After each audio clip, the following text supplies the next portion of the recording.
Success is not final, neither is failure fatal. It is the courage to continue that counts. A phrase that can be used to describe the new 400-meter world champion. A phrase uttered by Winston Churchill.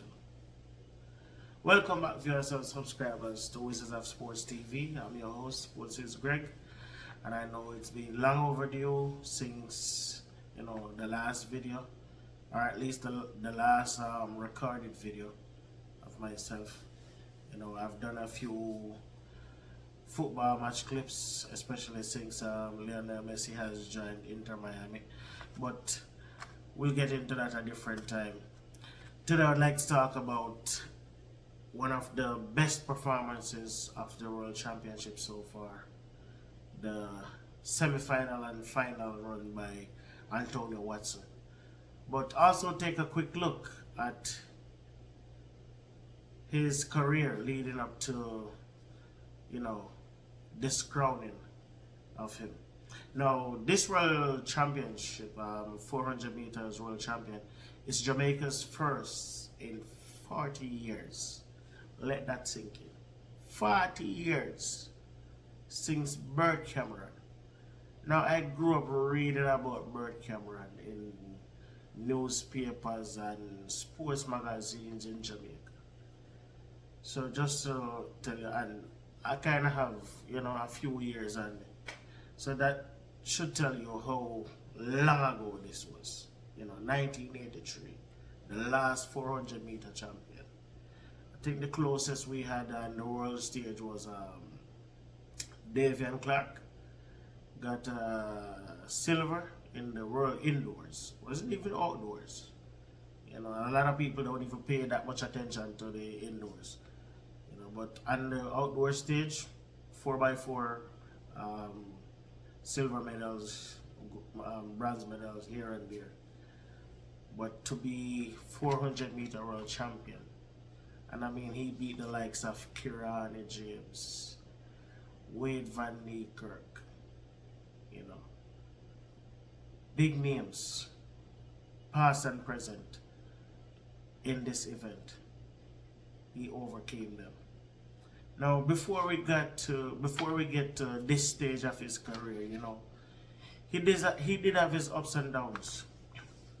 Now, probably one of the most famous or infamous was May 15 of 2021, when in his final years at Boys Champs representing Petersfield out of Westmoreland, he celebrated by doing the gun salute, and he got a lot of slack from the also holy people in Jamaica. Jamaica Twitter was crazy the next day about it. Not saying I'm condoning the actions, because as a country which is sometimes plagued by gun violence, I can see why some people weren't pleased about it, but I think some of the reactions were overreactions. People asked for him to be stripped of his medal. He should be, but well, that was his final year of champs. But they probably even wanted the J3s to take actions against him. This is how bad they want him punished. How much they want him punished. And like I said, I'm not condoning such actions, but I have seen similar actions on the world stage. Big international athletes that we watch on our TV week in, week out. And you don't hear these kind of reactions. Luis Suarez, formerly of Liverpool and Barcelona. His nickname was El Pistolero. Whenever he scored a goal, this was his celebration. 2 pistols. There's one Alex Iwobi, formerly of Arsenal, now at Everton. Plays for the Nigerian national team. His celebration is like a machine gun whenever he scores. And you never hear them getting ridiculed for it. And like I said, this is on international TV. Some of these same people watch these football games every weekend. but you don't hear them bashing those actions. But like I said, not condoning, but someone could have spoken to him and not, you know, try to take the higher road like they took.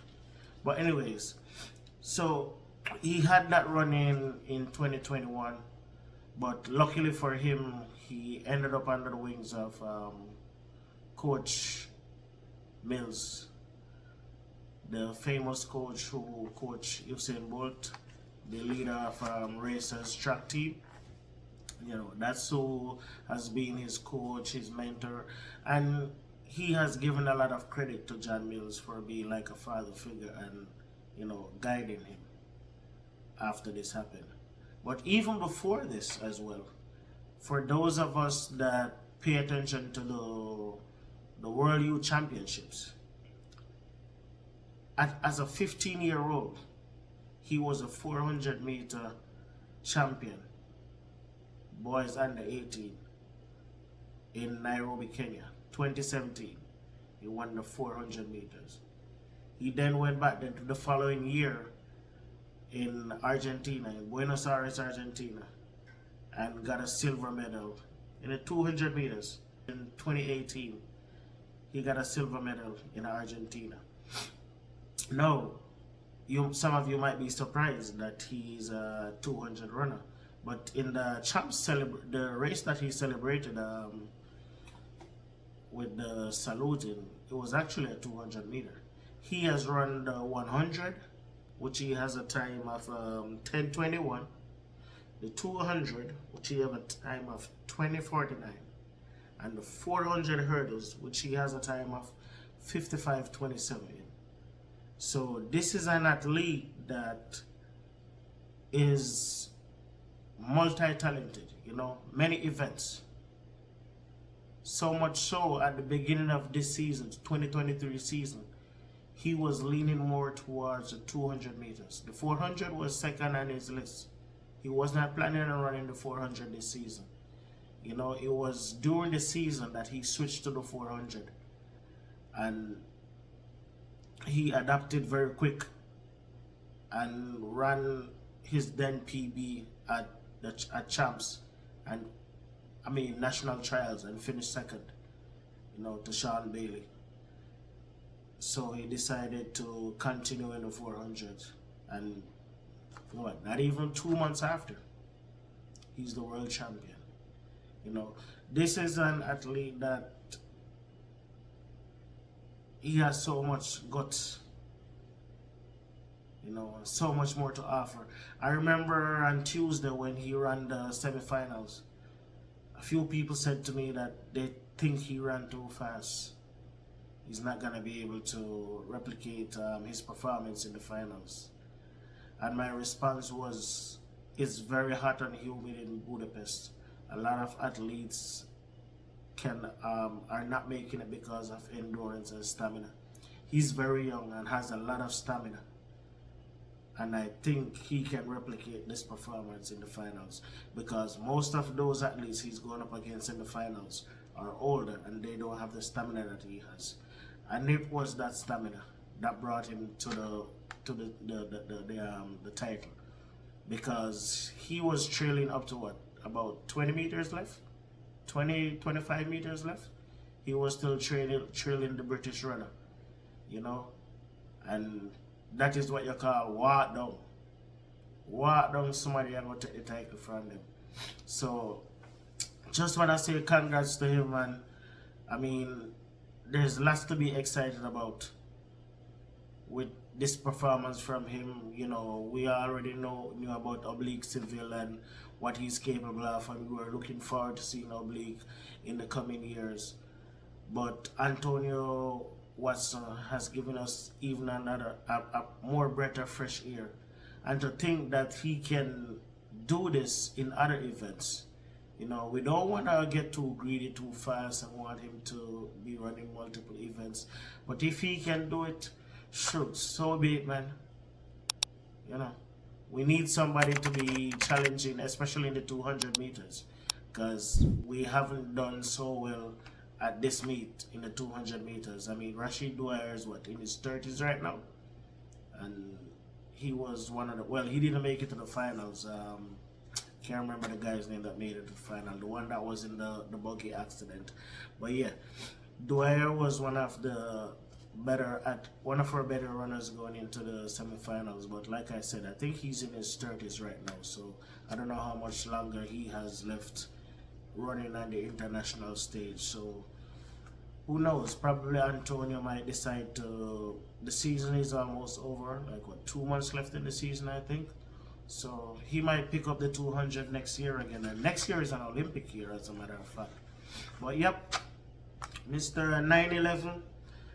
I call him 9/11 because that's when he was born. September 11, 2001. Actually, yeah, he was born on 9/11. So probably another reason why he's so special.